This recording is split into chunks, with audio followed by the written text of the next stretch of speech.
Okay. All right, good afternoon. My name is Valerie Beals, Vice President of the Board of Trustees for El Paso Independent School District.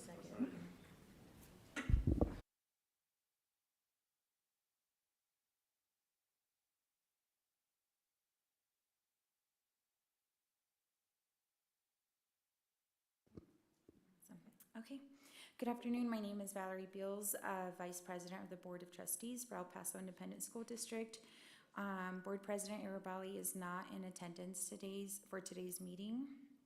When called to order at this time, I'm calling the Special Board of Trustees meeting, Board Workshop of Monday, November 13th, 2023 to order. It is now 2:31 p.m.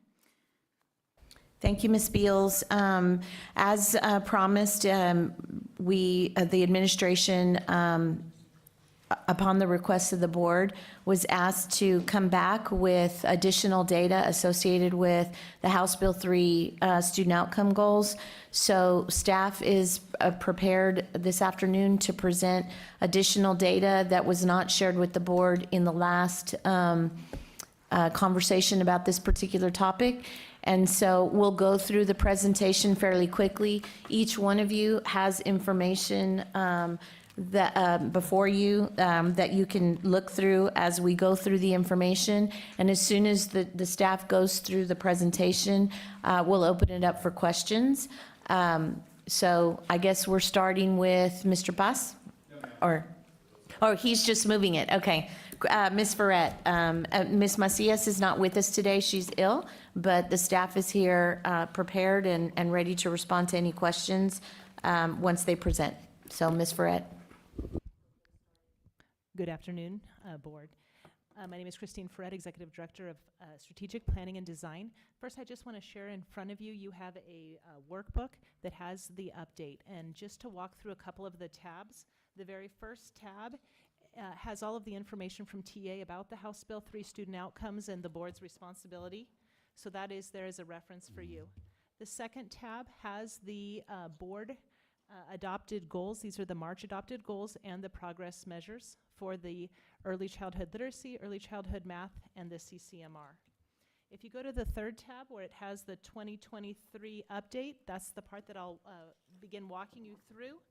And just for your reference, you have two more tabs behind that.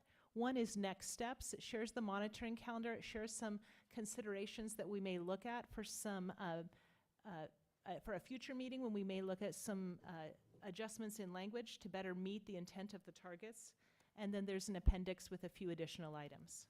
So again, if you go to the third tab, which is the House Bill 3 Student Outcome Goals and Board Workshop, I'm going to just walk you through the data component. Following that, we'll have our academic response and a school leadership response. So if we take a look at the overview slide, it just shares, we'll talk early literacy, early math, college career readiness, and then the academic and leadership response. There's a slide following that that shares the historical context. The slide following that shares the Tableau dashboard. As a reminder, we do have all of the goals and the performance measures in a public dashboard, and it is able to be broken down by campus and student group. Once we jump into the slide for early childhood literacy,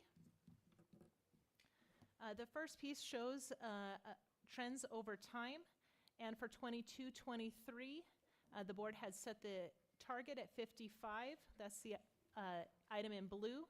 You can see EPISD's result was 51, the state 48, and you can see the student groups also for emergent bilingual and special ed. Overall, El Paso ISD did not meet the target in third grade STAR literacy, but did outperform the state.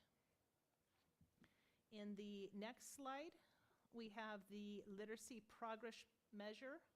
Ms. Ferret, can you clarify, this is at the meets and masters level? Yes, thank you. Okay, and these are goals set locally by the board? Okay, I just want to make sure that we're clear on that. Thank you. And I just want to interject, I really appreciate you guys looking at it that way. I think that that's a really, good way to look at it. Thank you. Thank you. On our next slide, we had a progress measure for pre-K, and that is our progress measure 1-1. In that one, the measure was that we would have 67% in 2023 meet early literacy. That target was met. That is the circle is the assessment for that measure. In our second progress measure, it was we're focused on kindergarten, and that was Tex-Kia. The progress measure was 72, and the measurement at beginning of the year kinder was 68. So that was taken at the beginning of the year this year. As a note, you'll see in green that particular metric does average the components of the assessment. So there is a note in future conversations on whether we would like it to measure the percent of kindergartner, which is a different report. That data is also provided for you, and that may be a consideration which data point we want to focus on. If we look at our progress measure 2, also with Tex-Kia, you can see a little bit of where those components fell into vocabulary, letter names, and spelling, and what percent met each of those components on the English assessment and on the following page on the Spanish assessment.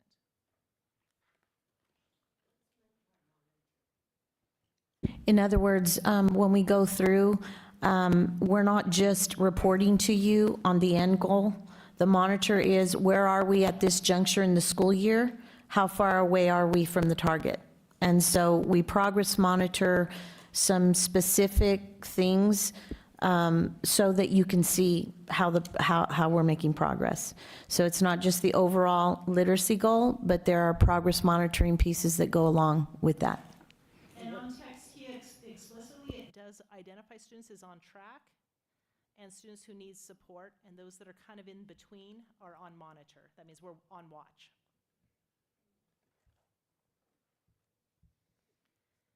When we go into the following shows the same results, but for students who tested in Spanish. So these would be our emergent bilinguals.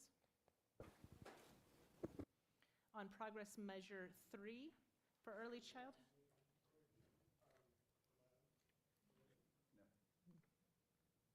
There we go, sorry. Just out of curiosity, how do you explain the difference between the English and Spanish scores?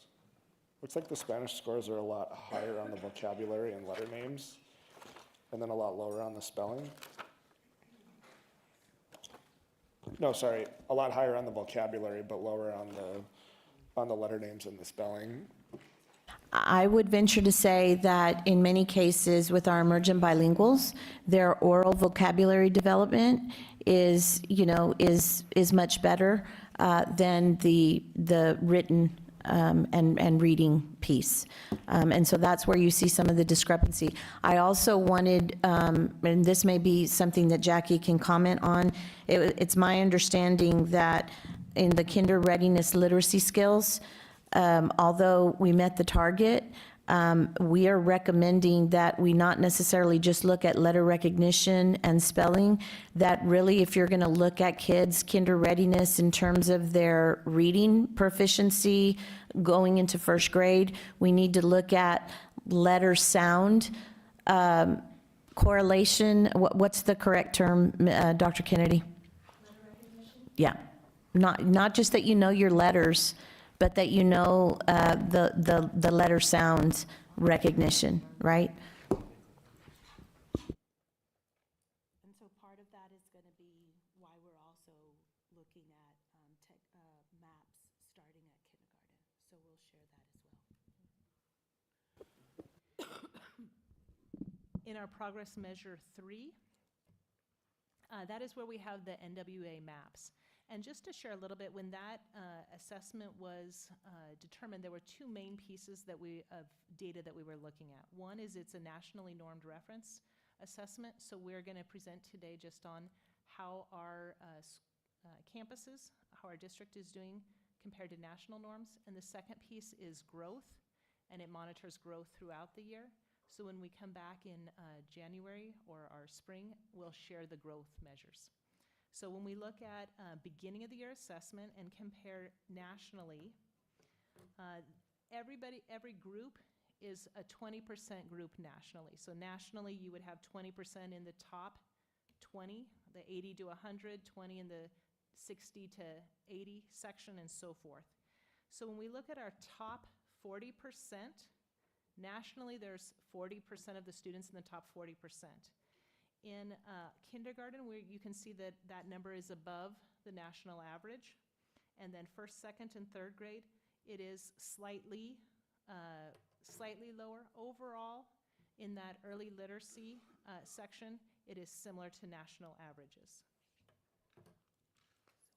But if you'll note, then first and second grade are where you see your significant work that needs to be done, because it shows that kids are coming out of kinder with a good level of readiness. Third grade teachers are making up the difference, but in first and second grade, we see significant dips and less progress with our students. Also, when we look at our NWA maps, we do have some campuses that are significantly above national average and some campuses that are starting the year significantly below national average. Again, this is beginning of the year data. What we'll really be telling is when we look at the growth of all of those students from where they started and whether we're meeting growth metrics, which will be after 18 weeks.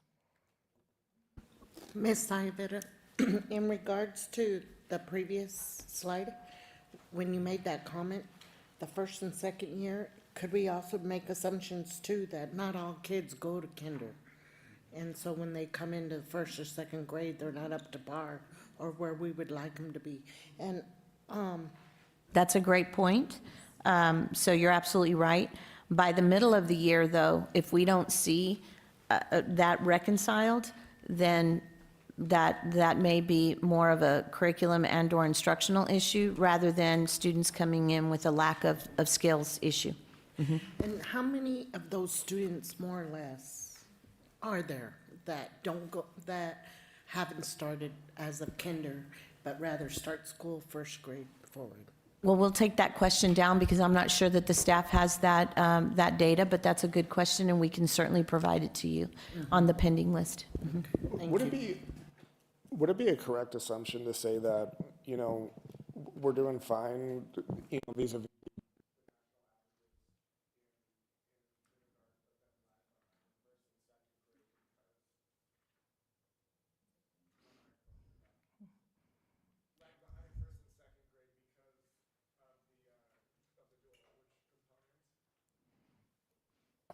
There could be a variety of factors. One thing I'll point out is because it is beginning of the year, your third grade may be a better indicator of how the learning that they did in second grade, they haven't had the learning yet.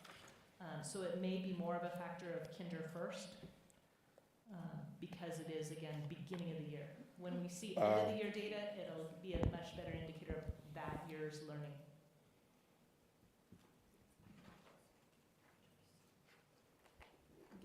Going into early childhood math. The first slide shows the overall goal, which is the percent of students that hit the meets or above level in third grade STAR math. That was we did not meet the target in third grade math at the STAR level. Student groups for special ed and emergent bilingual had similar results in terms of it went down 1 point. When we look at early childhood math, the first progress measure in pre-K, we did not meet the yearly target for end of year. Circle, that's end of the year last year with our pre-K. And 1 point you'll see noted in here that when we look at how they perform beginning of the year compared to end of the year, that seems to indicate that there may be curriculum did not maintain the expected growth, and there is new curriculum rolled out this year. If we go into our progress measure 2, progress measure 2 and 3 both use the NWA MAPS achievement. You can see at beginning of the year kinder overall, we're slightly above national average. When we look at first through third grade, we are below national average, a little bit more so than in the literacy. It averages at 34%. Quick question, on the previous slide, no, progress measure 1. There we go. Sir? Pre-K? Yeah, I'm really confused here. How do they score better at the beginning of the year than the end of the year? I mean, I know that our curriculum wasn't, top notch or whatever, but I can't imagine that it would drop. So you're comparing it to what is expected for Oh. a pre-K student at the beginning of the year and what is expected for their learning at the end of the year. So It's not a raw score, it's, Exactly. okay, got it.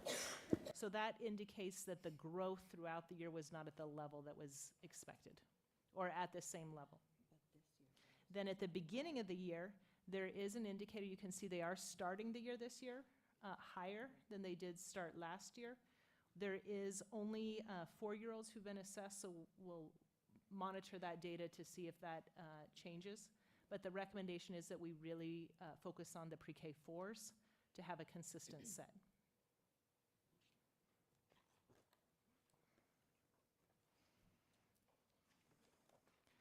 And then the last piece for early childhood math, when we look at the national averages, there are 3 schools that are significantly above national average, but there is a large number of schools that are significantly below national average for early childhood mathematics at the beginning of the year data. So any student who is identified below will have a larger growth target.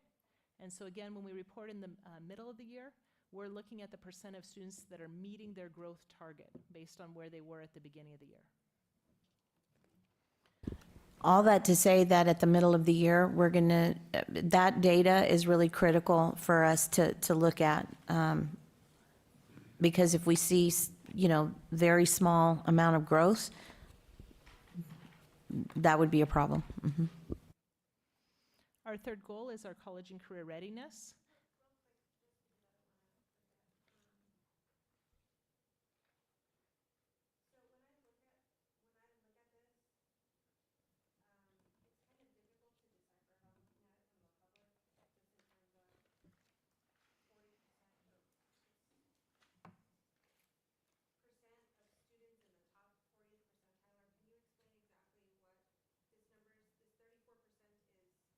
That is the top 20 and the next 20 combined.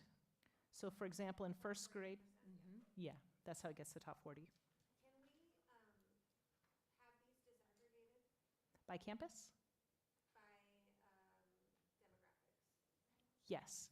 So in the appendix, there's a QR code for a tableau that will break it by student group or by campus.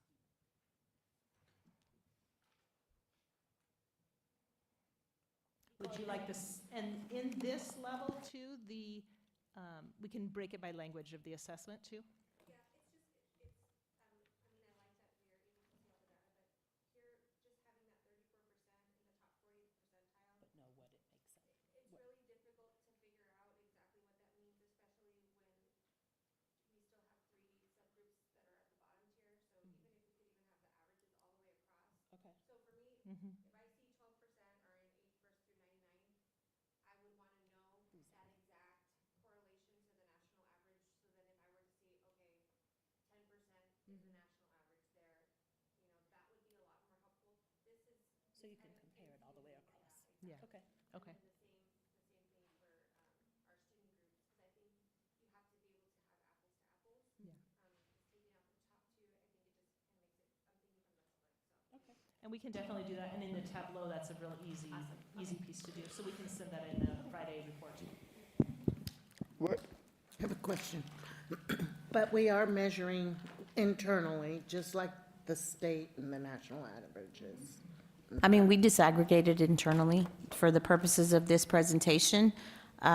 We did not put that in here. Again, there's a QR code back there for you all to go back and look through that, but we can certainly, when we come back, especially with the MOY, disaggregate that so that it's part of the forward-facing information. And our principals had a 3-hour workshop as well, where they looked at their campus data and in all of the groups, to include the bottom 2 groups that need the extra support and at the student level. I'm still just wondering why. I'm looking at progress measure 3. Yeah, right there.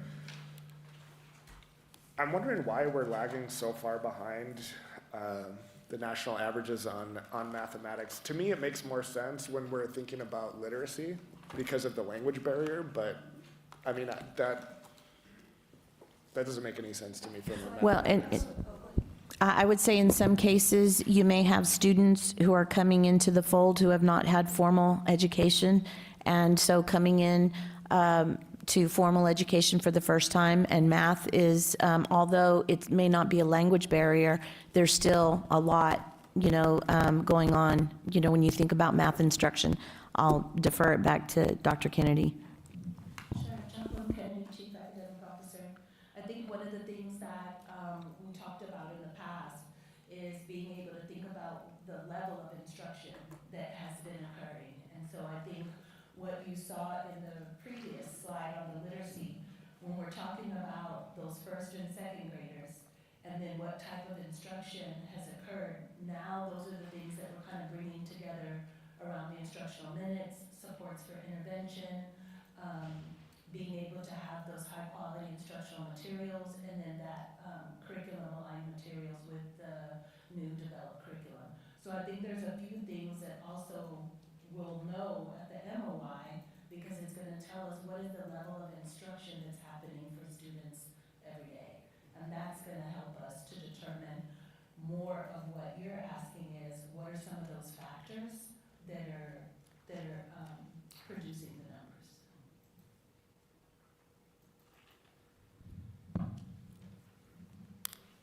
When we jump into the college career readiness, the first one does indicate the target and the goal. This was shared at the last board meeting. We did not meet that target, but there's also the breakdown by campus. In the first progress measure, it was related to the outcome bonus. Before you get there, Ms. Ferret, I think that it's important to note that your CCMR outcome goal is based on the class of 2022. So that's not a class, so that would have been the school year 21-22. That's the data that you're looking at. And so that predates the Yes. actual goal being set. And this Right. is different than the accountability CCMR measure. That is correct. Thank you. In our first progress measure, it relates to the outcome bonus.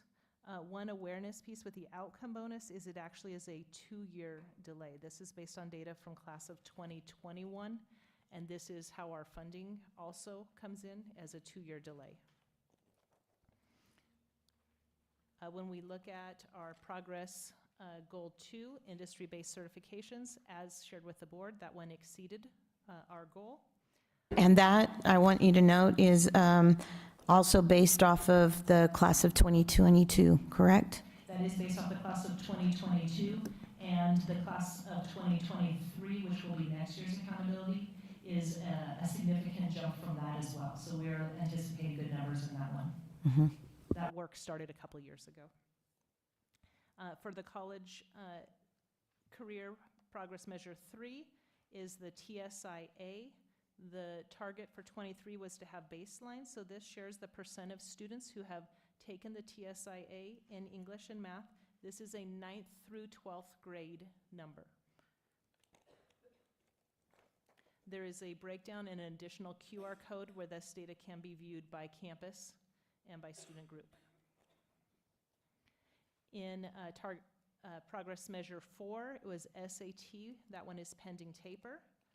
Progress measure 5 and 6, both again reflect back to the NWA maps. It's an 8th grade target, but the data is there for 6th and 7th grade as well, just as a reference. And you can see that the 8th grade in literacy is slightly below national average, And on the next slide, it shows the campuses that are significantly above national average and below national average for literacy. And progress measure 6 has mathematics. All 3 grade levels are below the national average in middle school mathematics. And on the next slide, you can see the campuses that are 10 or more points above national average identified. This time, I'm going to go ahead and turn it over for the academic response.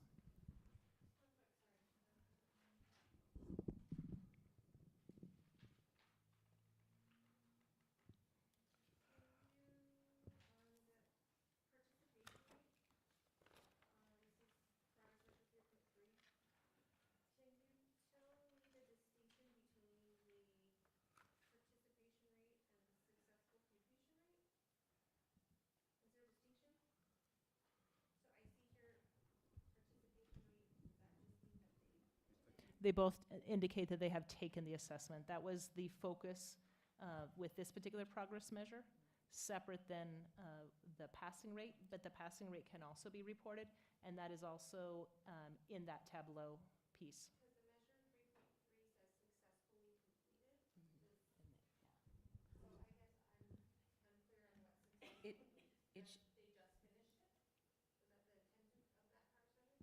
It was because one of the awarenesses as looking at the data in the past was that many of our students and many of our campuses were not even offering the assessment to all of our students. So that was the focus was of that, was to get everyone to take the assessment and participate in it.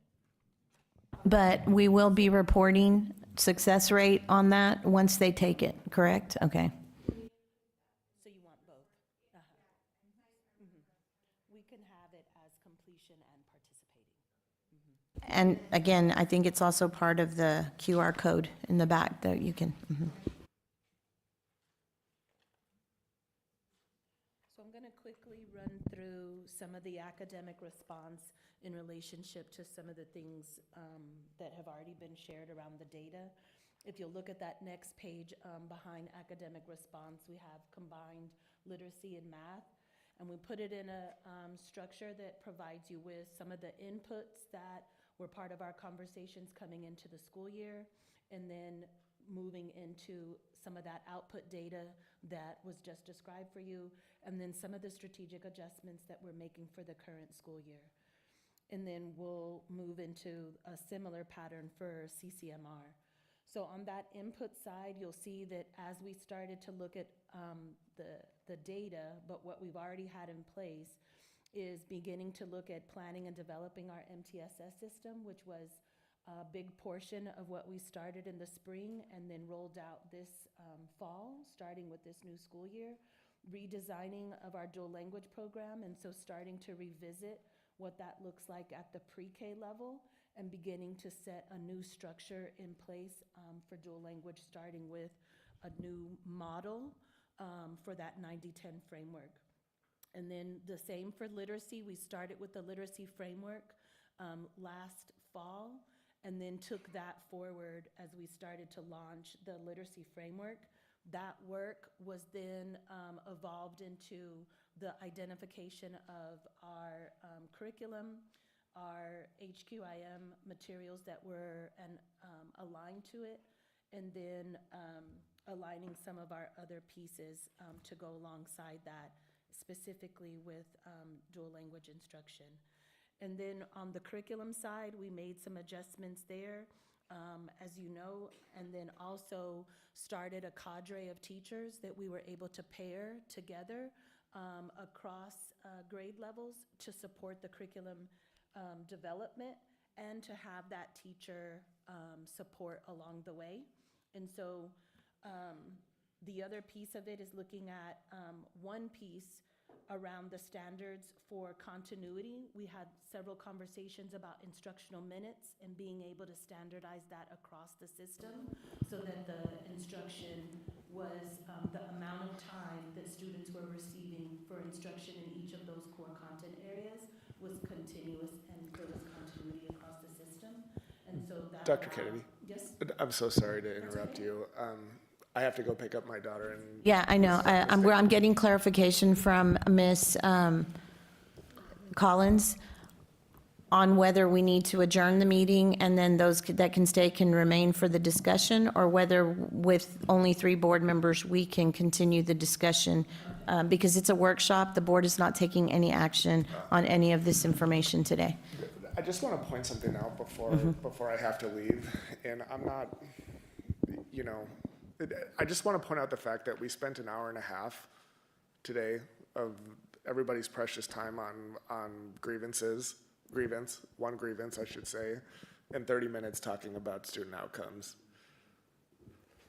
I hope as a board, and I'm gonna, you know, I think it's incumbent upon the board to spend more time, you know, on this type of thing, because I wish that I would have had more time here to dig into this more and ask a lot more questions, because this is why we're here.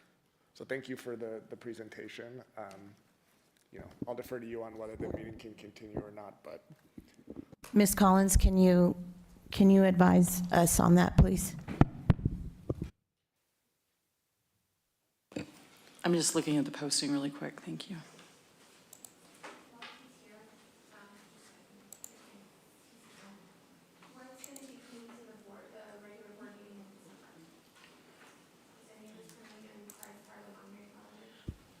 Yes, so in the back on the monitoring calendar, we'll come back in December and share the MOY data for early literacy, our math goals, and then you'll also note in the back, there's some recommendations on some of the verbiage that we might want to adjust to make sure that everything is aligned now with new data that we have in place versus what we had put in place before was more of a projection or guesstimate around where we would land, and now we have our true baseline.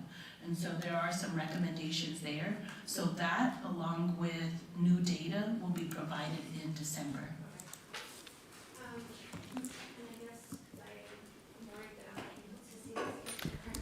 And so, I mean, as a board, the information that you have before you is pretty detailed. Again, if the board is running short on time, we can certainly, this is one of the reasons why we created the booklet for you, so that you could go through it. I think, again, it's got some pretty extensive information. There's also specific QR codes if you want to delve farther into the data. And more than welcome to schedule any additional individual time if you have questions about the response from the academics team in terms of what we planned for, the outputs, the adjustments that we've made, and then the monitoring that's happening via the Department of School Leadership to make sure that we stay on track with implementation. And my concern with Sarah is more what we're presenting to the public than really, because I agree this is a lot of detailed information and that's wonderful. I just want to make sure that our monitoring calendar, Mr. Call is right, Trustee Call is right. We should be spending most of our board meetings on this, our regular board meetings. Most of our regular board meetings should be focused on what's happening here and all of this work. So I just want to make sure that our monitoring calendar is reflective of that. This should be broken up. We should be spending a lot more time going over this in detail every single month, so that the public understands where we're at, and so that the public understands the district's response to where we're at, because I think that that's what, and I've said this before, it's the most important work that we can do as a board. And so that was more my question, not that this isn't like detailed information for us, I think it is. My question was more, what's the cycle for the public look like, and that response. I think I shared with Ms. Saavedra, I think maybe with Ms. Maribel, also Fort Worth ISD, their Lone Star governance reports are really, really solid. I know that they spent probably 10 or 15 years working on those reports. And so that was a really good example of just for how the data is broken down. And again, they just do one piece, right? It's just early childhood math 1 month, and they go over that. And their response is very clear, so that the public understands this is what's happening. I think parents are yearning for, okay, well, if you have a new curriculum, what does that look like for my child? I think a parent should be able to log into our board meeting and get an understanding of what's going on in our schools from the board meeting, because again, we're just here to, oversee that. And so even like this EPISD literacy framework, it'd be great for parents to know, what does that mean? And so that's what I would ask, just as we have that monitoring calendar, that we break it out and that we're providing that information to the public. We're providing our response to the public in a way that's very easily digestible. Most parents don't understand this.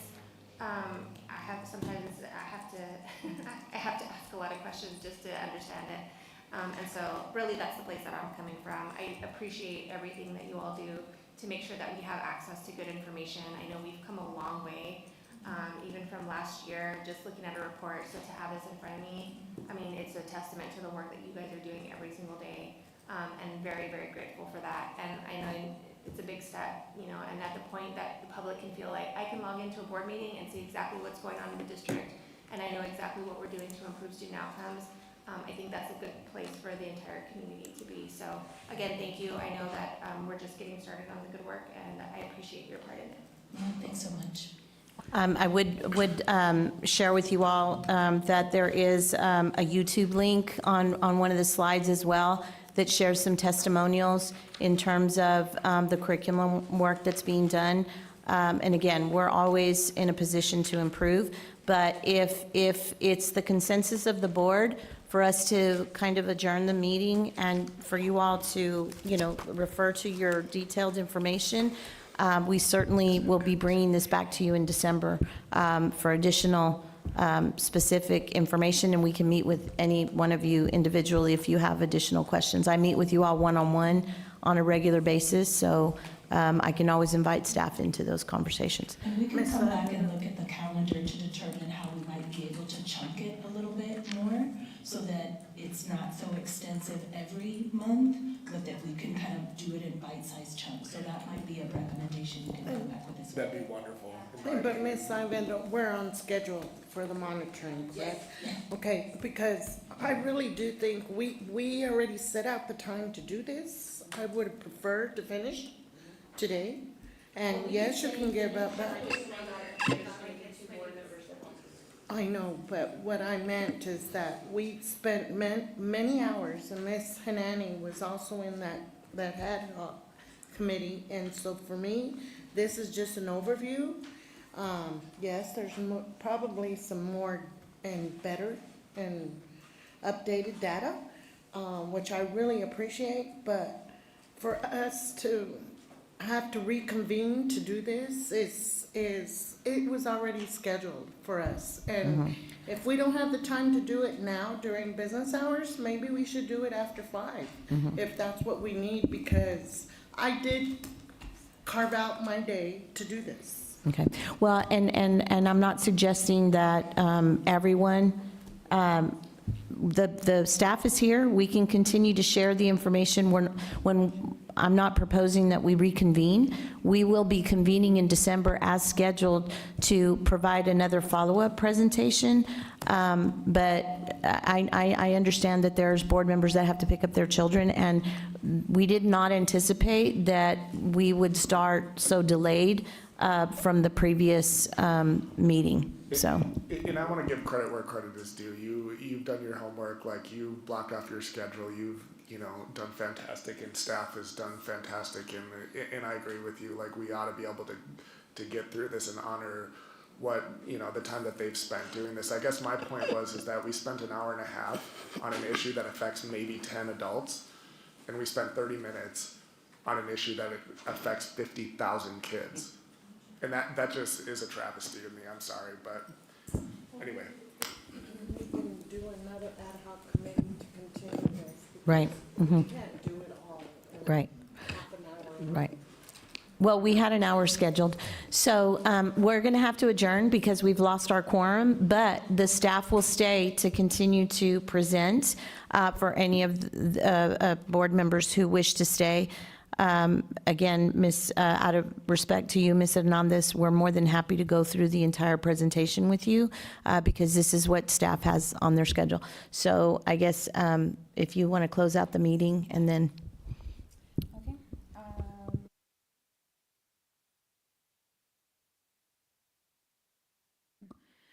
This concludes our special board meeting, the board workshop. This meeting is now adjourned. The time is 3:09 p.m. Thank you. Okay, so I